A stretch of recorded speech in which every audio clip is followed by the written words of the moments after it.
Ito mga boss yung ating dumating na carbon shop na budget nyo pero talagang pandidinan. Ngayon na nakakita ko sa inyo. Pag umorder kayo nito mga boss, darating sa inyo ito ng ganyan, plastic siya. May kasama na siyang joint protector. Meron na rin yan na ang tawag dito, tip protector. Teka, tanggalin ko lang. Yan, may tip protector na rin po siya. And then ito, roll check po natin. Yan mga boss, 0-0 yan Dead straight po siya. Yan. So, pinamatindi nito mga boss. Tingnan nyo yung pagka-pro taper niya. May kukunin ako isang carbon shaft din. Ito, may kinuha pa ako isang carbon shaft. Pagkumpara nyo po yung pagka-pro taper nito. Ito mga boss, yung pro taper na to Pagtatabi ko. Hindi ko na ipapakita yung brand nito o hindi ko sasabihin yung brand.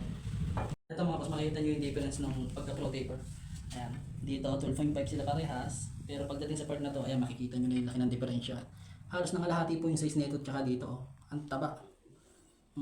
Kasi po, ito po kasi ay super pro taper na. So talagang 12.5 siya dito hanggang kalagitnaan mga boss.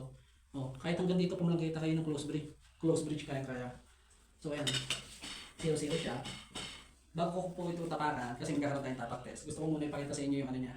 Yung timbang ko, gusto ko ipakita sa inyo yung timbang ko para malaman nyo kung gaano kabigat bago ko tapakan to.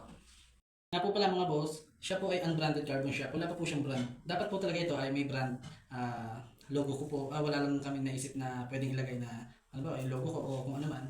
So anyway, ayun nga po, wala pa siyang brand. Pero importante naman doon yung quality. Papakita ko naman sa inyo yun. Tapos, ready to play na rin talaga siya dahil naka-layer tape, white gold plate na rin.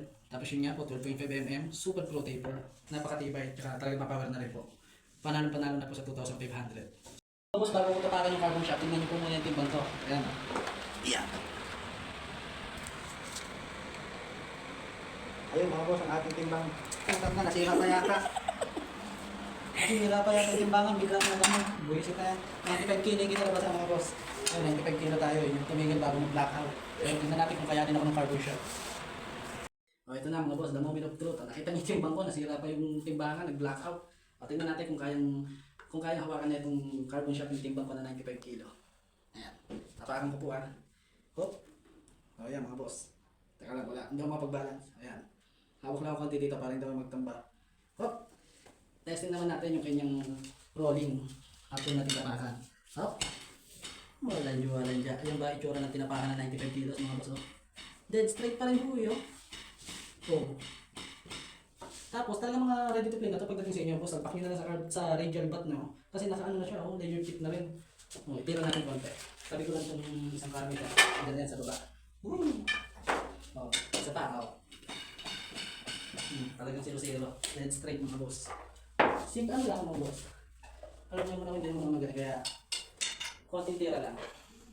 Pipitikin lang po natin ng bahagya.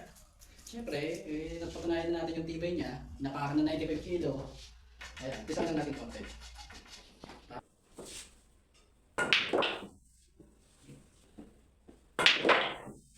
Naku, ang sarap itira. Kahit mga beginner, hindi mahihirap ang gamayin ito. Tumungkol lang. Talagang kumakapit yung mga pekos niya.